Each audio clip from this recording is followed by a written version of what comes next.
औज़ुबिल्लाहिमिनश्शैतानिर्रजीम बिस्मिल्लाहिर्रहमानिर्रहीम।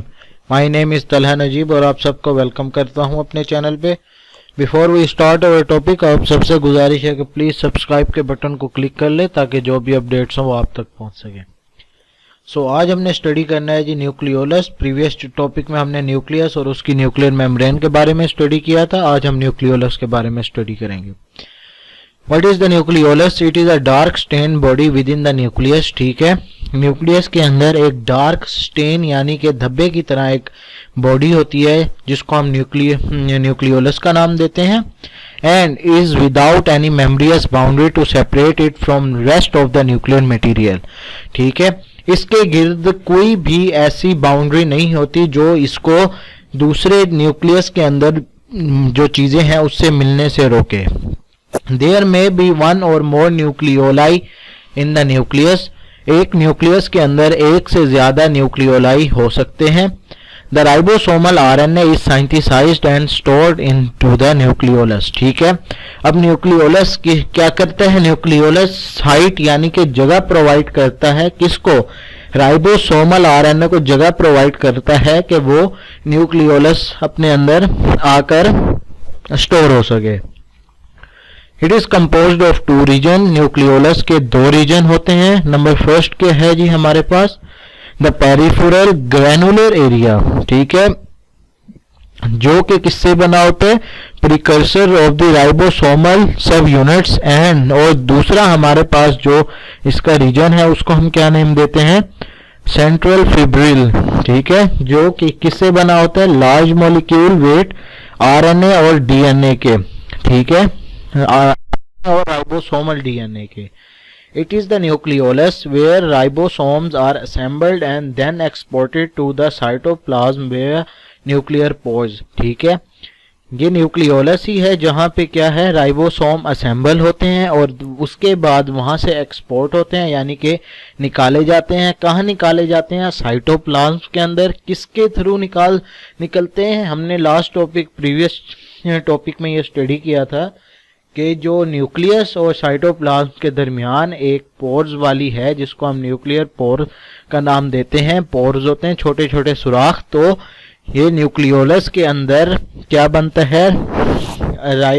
आरएनए और ribosomal DNA के मॉलिक्यूल्स होते हैं जो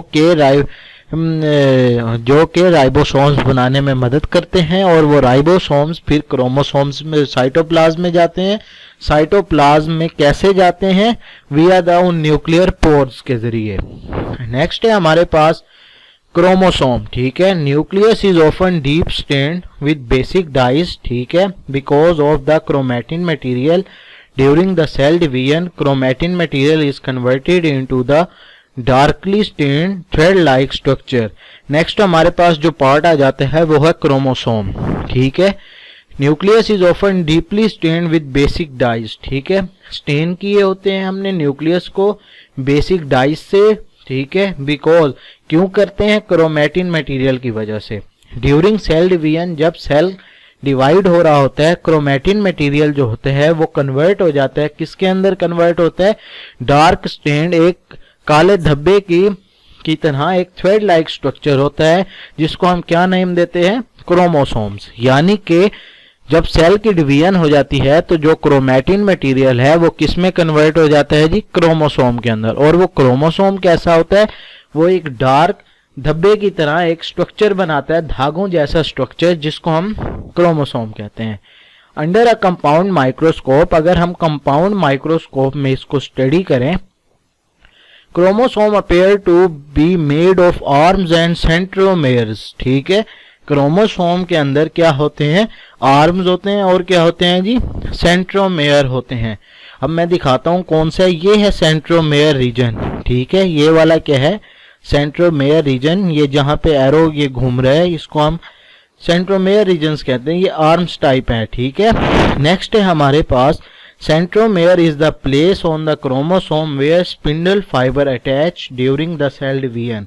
ठीक है, अब ये जो ये सेंट्रोमेयर है, ये आर्म जैसे जो नजर आ रहे हैं हमें, इधर क्या होते हैं? इधर हमारे पास क्या आके अटैच होता है? ठीक है। स्पिंडल फाइबर्स हमारे पास आके अटैच होते हैं, कब अटैच होते हैं? सेल डिवीजन के दौरान, ठीक है। Each chromosome consist of 2 identical chromatids, ठीक है। एक हमारे हर क्रोमोसोम के अंदर 2 सिस्टर क्रोमैटिड्स होते हैं, ठीक है। Sister chromatids at the beginning of cell division, cell division जब स्टार्ट होने लगती है तब chromatids is exact replica of the chromosomes. ये जो क्रोमैटिड्स होते हैं ये बिल्कुल एग्जैक्ट कॉपी होते हैं किसके? क्रोमोसोम के। Which are held together at the centromere, जो कहां पे अटैच हो जाते हैं? सेंट्रोमेयर में, ठीक है। A chromosome is composed of DNA and the protein। अच्छा, अब ये है जी क्रोमोसोम किससे बना है? जो क्रोमोसोम है वो मिलकर बना है डीएनए और प्रोटीन से। All the information necessary to control activities of cell is located on the chromosome in the form of gene, ठीक है। जो डीएनए की या जीन की जो भी नेक्स्ट जनरेशन का जो भी हमारे पास जो इंफॉर्मेशन है किस फॉर्म में? डीएनए या प्रोटीन्स की फॉर्म में, वो कहाँ पे आके मिलते हैं? वो हमारे पास क्रोमोसोम के ऊपर आकर मिलते हैं। किस फॉर्म में आकर? जीन्स की फॉर्म में। Which are transferred from one generation to another, और जो जीन्स हैं वो एक जनरेशन से अगली जनरेशन में ट्रांसफर होते हैं। The number of chromosomes in all individuals, ठीक है, of the same species remain constant generation after generation, ठीक है। एक स्पीशीज के अंदर, ठीक है, एक स्पीशी है उसके अंदर जो इंडिविजुअल्स हैं उसके अंदर नंबर ऑफ क्रोमोसोम इक्वल होंगे। यानी कि हमारे पास एक स्पीशी है, मीन्स ह्यूमन बीइंग, तो ह्यूमन बीइंग के अंदर जितने भी ह्यूमन बीइंग हैं उन सब के अंदर नंबर ऑफ क्रोमोसोम सेम रहेंगे हर जनरेशन में। इन मैन, ठीक है, अब हम अगर आदमी की बात करें, ईच सेल कंटेन 46 क्रोमोसोम, ठीक है। आदमी के अंदर यानी कि इंसान के अंदर 46 क्रोमोसोम है। चाहे जितने भी इंसान हैं वो मेल में है या फीमेल में है, सब में कितने होंगे? 46 होंगे। अगर हम फ्रॉग की बात करें तो उनके अंदर 26 होंगे, चाहे जो जैसा भी फ्रॉग हो, छोटा हो बड़ा हो, जैसा भी हो, उसके अंदर 26 होंगे। चिंपैंजीज के अंदर कितने होते हैं? 48 होंगे। There are 8 chromosome in the fruit fly, ठीक है। फ्रूट फ्लाई के अंदर 8 क्रोमोसोम होंगे। 16 chromosome in the onion, onion के अंदर कितने होंगे? 16 होंगे। पोटैटो के अंदर कितने होंगे? 48 क्रोमोसोम्स होंगे। और 14 किस में होंगे? गार्डन पी यानी कि मटर में होंगे। The number of chromosome in normal body is diploid, ठीक है। नॉर्मल बॉडी के अंदर ये डिप्लॉयड होते हैं, 2n होते हैं, जबकि haploid chromosome number n is present in the germ cell.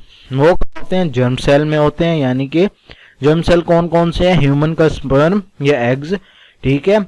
अच्छा, जो अब ह्यूमन के स्पर्म या एग में कितने हैं? 23 हैं। वाइल दोज ऑफ ड्रोसोफिला, जबकि ड्रोसोफिला जो है उसके अंदर कितने क्रोमोसोम्स हैं? 4 क्रोमोसोम्स हैं, ठीक है। आज अब हम देखते हैं कि डायग्राम जो है ये क्रोमोसोम का स्ट्रक्चर उन्होंने बताया हुआ है। ये हमारे पास सिस्टर क्रोमैटिड्स हैं, ये जो पॉइंट्स हैं ये जो हमारे पास अटैच हो रहे हैं, ये क्या है? सेंट्रोमेयर रीजन है। ये क्या है? काइनेटोकोर स्पिंडल फाइबर, ठीक है। तो आज हमने स्टडी किया क्रोमोसोम और न्यूक्लियोलस। अगर इन 2 टॉपिक्स में आपको कोई भी कंफ्यूजन हो, प्लीज कॉन्टेक्ट अस, इंशाल्लाह आपकी प्रॉब्लम जरूर सॉल्व की जाएगी। आज के लिए आई थिंक इतना ही काफ़ी है। नेक्स्ट हम स्टार्ट करेंगे इंशाल्लाह नेक्स्ट लेक्चर में। अपना ख्याल रखिएगा, घर वालों का ख्याल रखिएगा। अल्लाह हाफ़िज़।